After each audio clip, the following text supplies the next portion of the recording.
कि मैट्रिक्स में मैं जोड़ना, घटाना, गुणा करना या जो बड़े बड़े क्वेश्चंस होते हैं मैट्रिक्स मेथड से एक्स वाई जेड का वैल्यू निकालना, ये सारी चीज़ें आपके साथ डिस्कस नहीं करूंगा क्योंकि ये कॉमन चीज़ें हैं और ये अक्सर बच्चे सीख जाते हैं। बच्चों का नंबर कटता कहाँ है? सीबीएसई बोर्ड एग्जाम में बच्चों का नंबर खराब कहाँ होता है? जो प्रॉपर्टी बेस्ड क्वेश्चंस होते हैं वहाँ खराब होता है। अब आज मैं एक और छोटी सी प्रॉपर्टी बताने जा रहा हूँ। यहाँ देखिए, जैसे ए कोई मैट्रिक्स है 3x3 3x3 ऑर्डर का मैट्रिक्स है, A11 A12 A13 A21 A22 A23 A31 A32 A33, ये 3x3 ऑर्डर का मैट्रिक्स है। और अगर इसके कोफैक्टर को हमने Cij से डिनोट किया तो एक लाइन, एक सेंटेंस बोल रहा हूं, इसको ध्यान रखना, भूलना मत कभी भी, क्योंकि इसी प्रॉपर्टी के थ्रू आगे जो एडजॉइंट और इनवर्स की प्रॉपर्टी जाएंगी उनको तुम इजीली डिराइव कर पाओगे, उनको समझ पाओगे।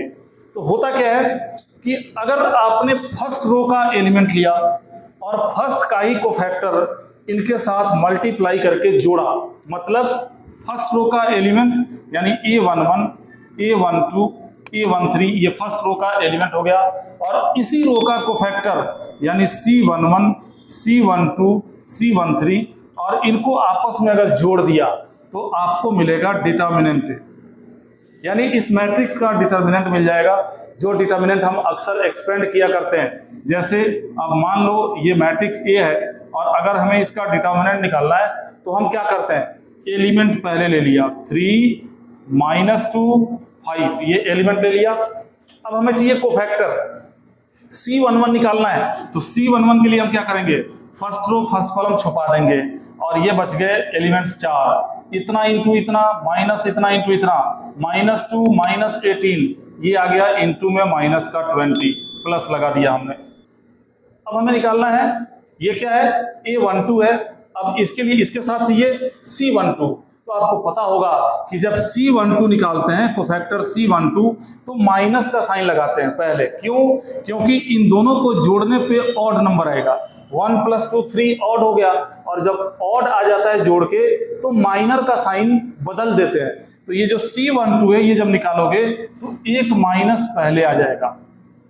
अब फर्स्ट रो और सेकंड कॉलम को छुपा दो, फर्स्ट रो सेकंड कॉलम छुपा दिया, -14 -54 माइनस का हो गया 68, -14 -54 माइनस का 68 प्लस ये A13 है, इसके साथ हमें चाहिए C13 अगर निकालते हो C13 first row third column छुपा दोगे, 21 - 9 21 - 9 ये हो गया 12, यानी ये कैलकुलेट करो -60 हो गया, इन दोनों को मल्टीप्लाई करो 136 हो गया, इन दोनों को मल्टीप्लाई करो 60 हो गया।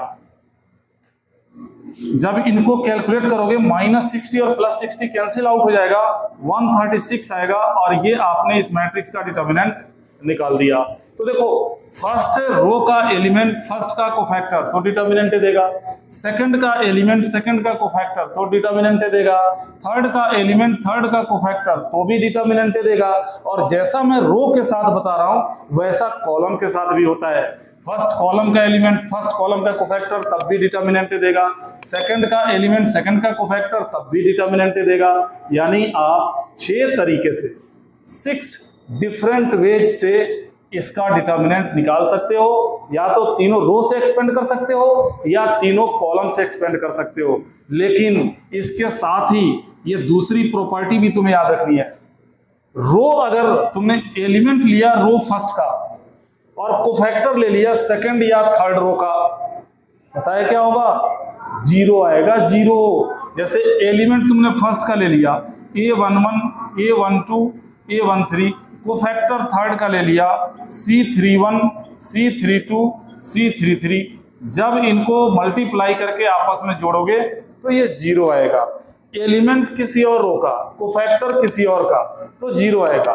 मान लो एलिमेंट थर्ड का लिया कोफैक्टर फर्स्ट का तो भी 0, एलिमेंट थर्ड का कोफैक्टर सेकंड का तो भी 0 है कि नहीं। तो यहां पे देखो, तुम कहोगे सर ऐसा कैसे हो जाएगा, अभी हम निकाल के दिखाते हैं।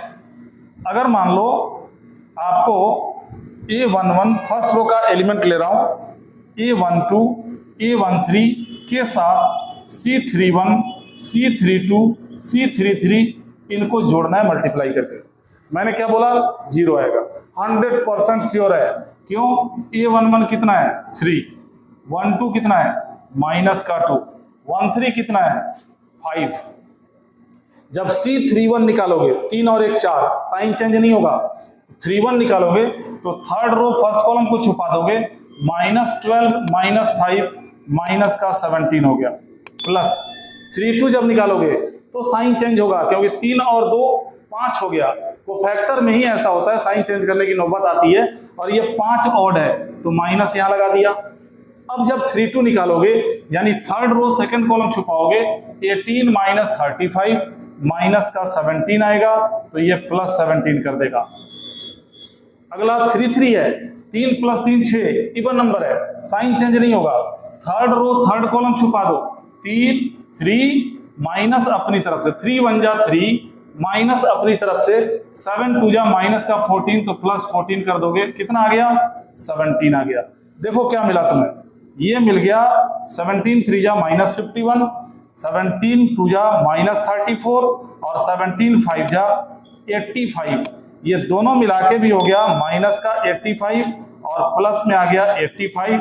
ये देख लो 0 आ गया। तो ऐसी 6 प्रॉपर्टीज बनेंगी और ऐसी बनेंगी 12 प्रॉपर्टीज।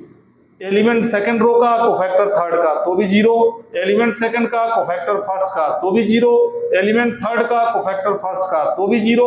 और जो चीजें मैं रो के लिए बता रहा हूं वो कॉलम के लिए भी एप्लीकेबल होता है।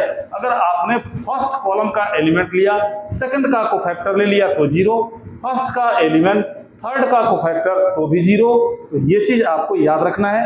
ये आगे चल के एडजॉइंट और इनवर्स की जो प्रॉपर्टीज आएंगी उनको डेराइव करने में आपकी पूरी मदद करेंगे।